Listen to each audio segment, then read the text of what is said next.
Hello बच्चों, कैसे हैं आप। एक बार फिर से आप सभी का बहुत बहुत स्वागत है आपके अपने YouTube channel M Khalid classes में। मैं मोहम्मद खालिद। हम लोग पढ़ रहे हैं कक्षा 12 की फिजिक्स और उसमें अभी तक हम लोगों ने थ्योरी क्लासेस कंप्लीट की हैं और हम लोग आंकिक प्रश्नों को पढ़ रहे हैं। अब तक आपको 30 आंकिक प्रश्न उपलब्ध करा चुके हैं। इसके बाद आज हम लोग क्वेश्चन नंबर 31 से शुरू करेंगे 35 तक। ठीक है, हर एक वीडियो में आपको 5-5 आंकिक प्रश्न हम आपको उपलब्ध कराएंगे और इस तरह से आपका पूरा कोर्स कंप्लीट हो जाएगा। ठीक है, आइए देखते हैं क्वेश्चन नंबर 31। आइए देखते हैं क्वेश्चन नंबर 31। इसमें कह रहा है एक गॉसियन पृष्ठ के अंदर +3Q -2Q तथा +Q तथा +2Q आवेश रखे गए हैं। पृष्ठ से परिबद्ध कुल वैद्युत फ्लक्स कितना होगा। देखिए, ध्यान दीजिएगा, एक गॉसियन पृष्ठ होगा, किसी तरह का कोई पृष्ठ होगा। मान लेते हैं ये गॉसियन पृष्ठ है। गॉसियन पृष्ठ क्या होता है? एक बंद पृष्ठ होना चाहिए जिसके भीतर कोई आवेश स्थित होना चाहिए।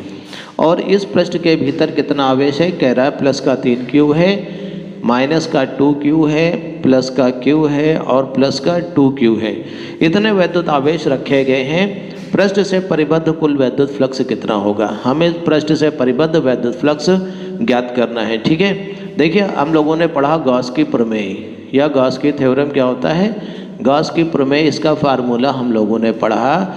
गॉस की प्रमेय के अनुसार किसी बंद पृष्ठ से परिबद्ध कुल जो वैद्युत फ्लक्स होता है ये होता है उस पृष्ठ द्वारा घिरा नेट आवेश बटे ε0। ठीक है, कुल तो इसको हम ऐसे भी लिख सकते हैं Q/ε0, जहाँ Q का मतलब होता है नेट आवेश। तो यहाँ पर नेट आवेश देखिए कितना होगा जो इसमें दिया गया है। इसमें सूत्र में भी हम नेट लिख सकते हैं, नेट आवेश। अब देखिए +3Q और -2Q +Q इतना नेट आवेश हो गया। ठीक है, बटे ε0। तो देखिए -2Q +2Q एक दूसरे से कैंसिल हो गया। +3Q +1Q हो गया +4Q/ε0। यही हमारा आंसर हो जाएगा। इतना वैद्युत फ्लक्स इस पृष्ठ से होकर के गुजरेगा। देखते हैं क्वेश्चन नंबर 32। इसमें कह रहा है किसी घन के केंद्र पर 10 माइक्रोकूलम का आवेश रखा है। तो मान लेते हैं कि कोई घन है, ये कोई घन है, ऐसा बना लिया हमने। ये कोई घन है और इसके केंद्र पर कितना आवेश रखा है। देखिए लिखा है 10 माइक्रोकूलम का आवेश रखा है। तो प्लस का मान लेते हैं कि ये आवेश रखा हुआ है। तो Q की वैल्यू दे रखी है 10 माइक्रोकूलम। 10 माइक्रोकूलम का आवेश रखा हुआ है। घन के पृष्ठ से कुल कितना वैद्युत फ्लक्स गुजरता है ये हमको निकालना है। तो घन का पृष्ठ देखो कितना हुआ, ये पृष्ठ हुआ, ये इसके कितने 6 फलक होते हैं। सारे 6 फलकों से कुल मिलाकर के कितना वैद्युत फ्लक्स निकलेगा ये हमको पता लगाना है। देखिए, इसको हम पता लगा सकते हैं गॉस की प्रमेय की सहायता से। हम लोगों ने गॉस की प्रमेय पढ़ा। गॉस की प्रमेय क्या होता है? φ = Q/ε0। ठीक है, Q का मतलब इसका आवेश, टोटल आवेश। टोटल आवेश दिया है 10 माइक्रोकूलम, 10 × 10⁻⁻6 कूलम। और ε0 का मान होता है 8.85 × 10⁻12। कभी कभी किताब में 8.86 भी दिया होता है। ठीक है, 8.85 दिया हुआ है, कोई बात नहीं। और इसको आप हल कर दीजिएगा। अगर जो 10/8.85 × 10⁻, अगर जो इसको ऊपर ले जाएं तो 10⁻+6 बचेगी। 8 हटा के ऊपर 0 बढ़ा दीजिए। 885 से अगर जो हम 1000 को भाग कर देते हैं तो ये आ जाएगा 1.13 × 10⁻6। और वैद्युत फ्लक्स का मात्रक होता है Nm² प्रति कूलम। देखिए, ये मात्रक आपको पहले से पता होगा, Nm² प्रति कूलम। अच्छा, एक और मात्रक आपको बता दें, या लिख सकते हैं आप वोल्ट मीटर। ठीक है, वोल्ट × मीटर, ये भी बहुत आसान रहता है। आप कुछ भी मात्रक लिख दीजिए, यही हमारा आंसर हो जाएगा। ठीक है, अब देखिए प्रश्न में एक चीज़ और कह रहा है, ज़रा ध्यान से समझिएगा। ये कह रहा है घन के किसी एक फलक से कितना फ्लक्स गुजरेगा। घन के किसी एक फलक से कितना फ्लक्स गुजरेगा। तो ये जो हम लोगों ने वैद्युत फ्लक्स निकाला है ये संपूर्ण वैद्युत फ्लक्स है। ठीक है, संपूर्ण वैद्युत फ्लक्स का मतलब इसके सभी फलकों से होकर जाने वाला वैद्युत फ्लक्स। और इसमें घन में फलक कितने होते हैं? इसमें फलक होते हैं 6। तो हम लिख सकते हैं, ये सवाल का फर्स्ट पार्ट है, हम यहाँ पर लिख देंगे। चलिए यहाँ पर लिखे दे रहे हैं। ठीक है, संपूर्ण वैद्युत फ्लक्स, संपूर्ण वैद्युत फ्लक्स, संपूर्ण वैद्युत फ्लक्स इसका कितना हो जाएगा, तो ये हम लोगों ने निकाला। ठीक है, तो एक फलक से होकर के कितना वैद्युत फ्लक्स गुजरेगा ये हमको निकालना है। ठीक है, क्योंकि घन में कितने होते हैं, घन में 6 फलक होते हैं। कितने होते हैं, 6 फलक होते हैं। अतः एक फलक से गुजरने वाला वैद्युत फ्लक्स, गुजरने वाला जो वैद्युत फ्लक्स होगा वो कितना हो जाएगा, वो मान लिया हमने हो जाएगा फाई डैश। वो कितना होगा, कुल वैद्युत फ्लक्स का 1/6 हो जाएगा। 1/6 गुणे कुल वैद्युत फ्लक्स। कुल वैद्युत फ्लक्स देखिए कितना था, 1.13 गुणे 10⁶ इतना था। ठीक है, तो 6 से इसको अगर जो आप भाग करेंगे तो ये देखिए आ जाएगा, भाग करने पर 1.9। ठीक है, अगर जो हम इसमें इसको कर दें 11.3/6 और तो इसको हम 10⁵ लिख सकते हैं। और 6 से 11.3 को आप अगर जो भाग करेंगे तो आएगा 1.9 गुणे 10⁵ ठीक है, और मात्रक क्या हो जाएगा, नमात्रक वही रहेगा, न्यूटन मीटर स्क्वायर प्रति कूलाम। ठीक है, तो ये हमारा आंसर हो गया। ये क्वेश्चन नंबर 32 कंप्लीट हो गया। आइए देखते हैं क्वेश्चन नंबर 33। ये कह रहा है चित्र में दर्शाए अनुसार 10 सेंटीमीटर भुजा के किसी एक वर्ग के केंद्र से ठीक 5 सेंटीमीटर ऊंचाई पर कोई +10 माइक्रोकूलाम आवेश रखा है। इस वर्ग से गुजरने वाले वैद्युत फ्लक्स का परिमाण क्या है। ठीक है, देखिए इसमें कह रहा है, ध्यान से समझिएगा। इस चित्र देखिए आपको दिख रहा होगा। तो इस चित्र में एक वर्ग दिया हुआ है, ऐसे एक वर्ग दिया है। ठीक है, और ये कह रहा है इस वर्ग की जो प्रत्येक भुजा है वो 10 सेंटीमीटर है। ठीक है, तो ये 10 सेंटीमीटर इस वर्ग की प्रत्येक भुजा हो गई। फिर आगे कह रहा है इसके ठीक 5 सेंटीमीटर ऊंचाई पर, यहाँ से 5 सेंटीमीटर ऊंचाई पर, ये कितनी ऊंचाई है 5 सेंटीमीटर, 5 सेंटीमीटर ऊंचाई पर कोई +10 माइक्रोकूलाम का आवेश रखा है। यहाँ पर +10 माइक्रोकूलाम का एक आवेश रखा हुआ है। तो प्रश्न आपका ये है, इस वर्ग से गुजरने वाले वैद्युत फ्लक्स का परिमाण क्या है। ये जो वर्ग है यहाँ से कितना वैद्युत फ्लक्स गुजरेगा, ज़रा ध्यान से समझिएगा। अभी जो पिछला क्वेश्चन हम लोगों ने पढ़ा उसमें हम लोगों ने पिछले क्वेश्चन में ये किया था कि एक घन था, उसके केंद्र पर कोई आवेश रखा था, तो घन के सभी फलकों से होकर गुजरने वाला वैद्युत फ्लक्स हम लोगों ने ज्ञात किया था। ठीक उसी तरह का प्रश्न ये भी है, लेकिन इसमें पूरा घन गायब कर दिया, सिर्फ एक फलक रखी है। जो घन की फलक होती हैं वो 6 होती हैं और सारी फलकें वर्ग के आकार की होती हैं। ठीक है, अगर जो हम इसमें चारों तरफ एक काल्पनिक रूप से घन बना लें तो हम इस बात को अच्छे तरह से समझ सकते हैं। तो हम ये कह सकते हैं कि ये घन की एक फलक होगा। ऐसे अगर जो हम काल्पनिक रूप से माने कि ये एक घन है और ये जो आवेश है ये घन के भीतर रखा हुआ है। ठीक है, और उसके कहीं सेंटर पे होगा, यहाँ पर कहीं मान लेते हैं 5 सेंटीमीटर चूँकि दूरी दी है इसलिए इसके केंद्र पर होगा। ठीक है, अच्छा फिर से समझिए, यहाँ पर एक वर्ग है और इससे होकर के गुजरने वाला हमें क्या निकालना है, वैद्युत फ्लक्स निकालना है। ठीक है, हम लिख सकते हैं माना दिया हुआ वर्ग किसी घन का एक फलक है। ठीक है, घन का एक फलक है, अतः वर्ग से गुजरने वाला वैद्युत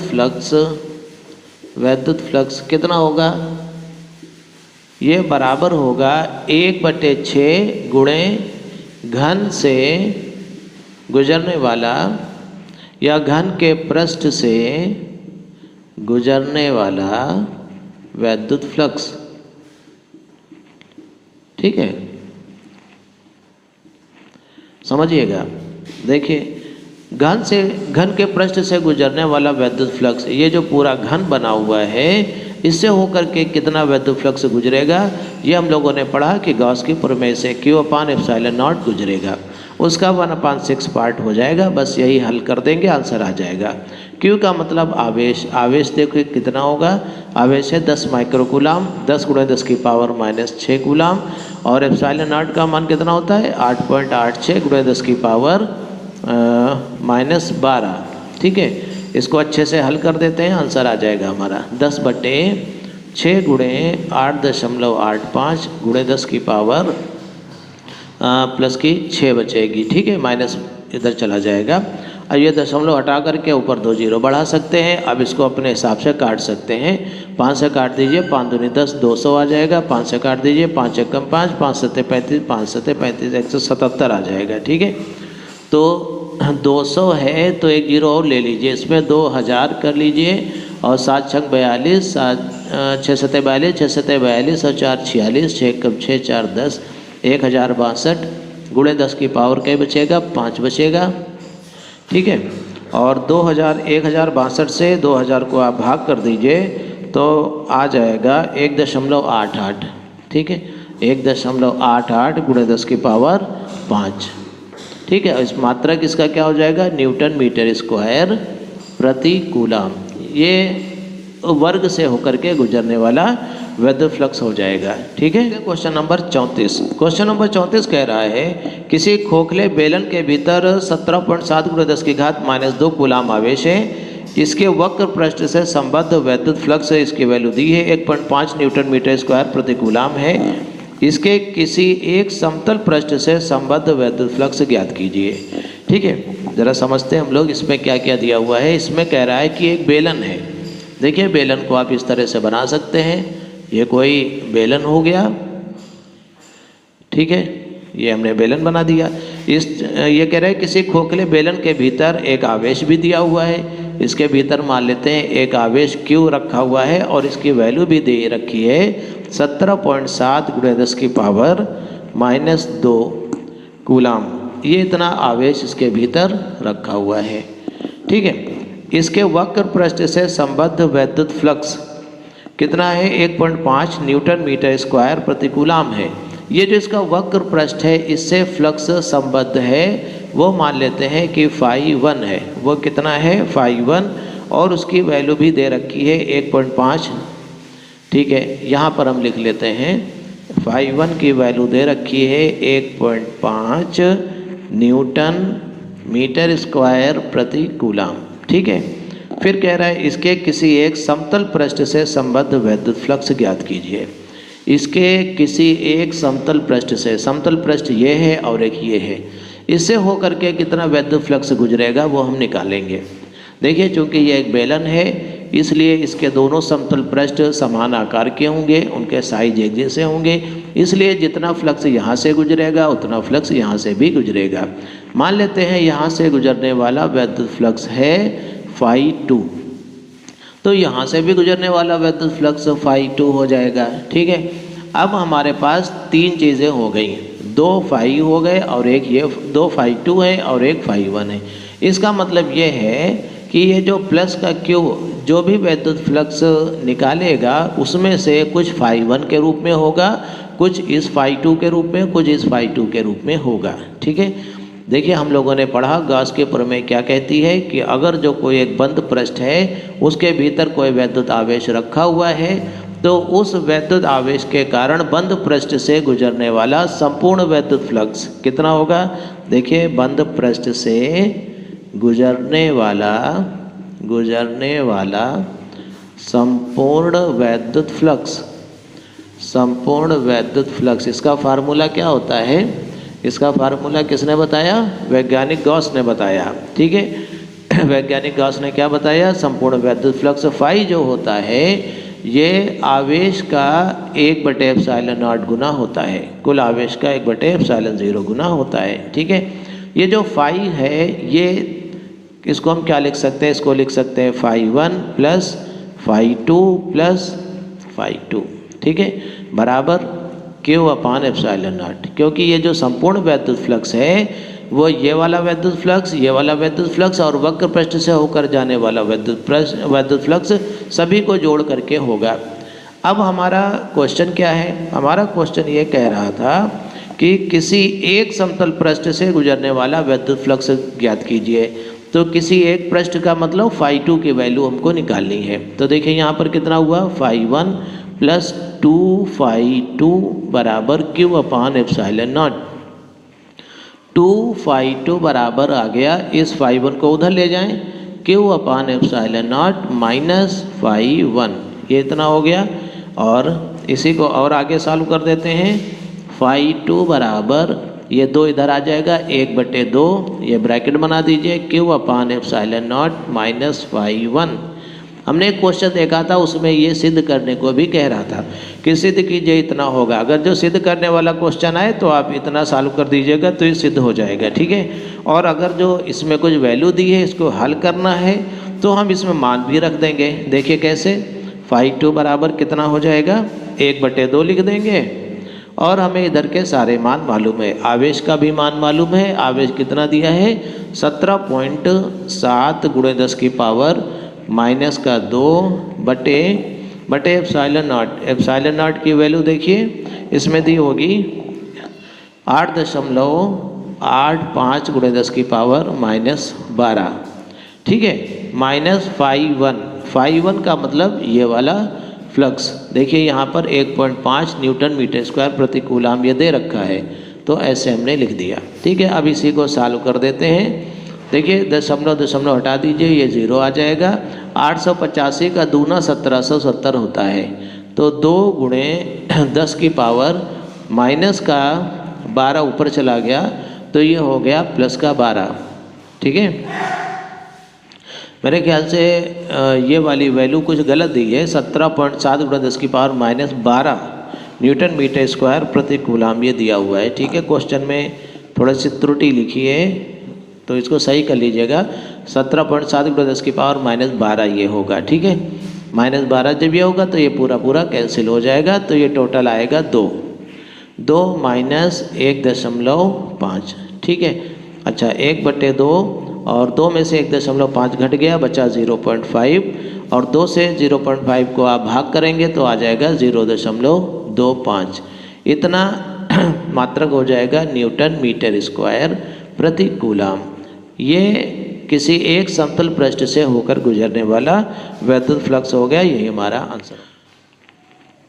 आइए देखते हैं क्वेश्चन नंबर 35। ये कह रहा है S1 तथा S2 दो संकेंद्री खोखले गोलों के भीतर क्रमशः Q तथा 3Q आवेश रखे हुए हैं, ठीक है। दो संकेंद्री गोले हैं, एक है S1 और एक है S2। तो मान लेते हैं कि एक गोला ये S1 है और ये गोला है S2, ठीक है। देखते हैं प्रश्न में क्या कह रहा है। S1 तथा S2 दो संकेंद्री खोखले गोलों के भीतर क्रमशः Q तथा 3Q आवेश रखे गए हैं। एक में Q आवेश रखा गया है, इसके भीतर Q आवेश रखा गया है और यहाँ पे 3Q आवेश रखा गया है, ठीक है। 3Q आवेश रखे गए हैं। S1 तथा S2 से संबद्ध वैद्युत फ्लक्स का अनुपात ज्ञात कीजिए। S1 तथा S2 से संबद्ध वैद्युत फ्लक्स का अनुपात हमें ज्ञात करना है, ठीक। देखते समझते हैं। सबसे पहले इसका सवाल का फर्स्ट पार्ट ये कह रहा है कि S1 से होकर के कितना वैद्युत फ्लक्स गुजरेगा और S2 से होकर के कितना वैद्युत फ्लक्स गुजरेगा, और वो हमको निकालना है। उसके बाद उसका अनुपात हमको पता करना है, ठीक है। हम लिख सकते हैं S1 से गुजरने वाला वैद्युत फ्लक्स,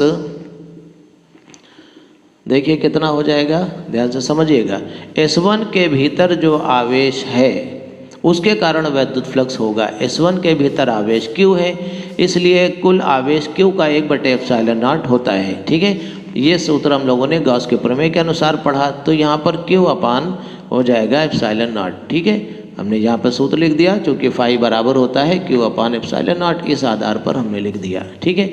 इसी तरह से S2 से गुजरने वाला वैद्युत फ्लक्स वो क्या होगा। देखिए अच्छा एक काम और करते हैं, यहाँ पर इसको हमने φ1 से प्रदर्शित कर दिया कि ये φ1 है। S2 से होकर के गुजरने वाला वैद्युत फ्लक्स मान लेते हैं φ2 है।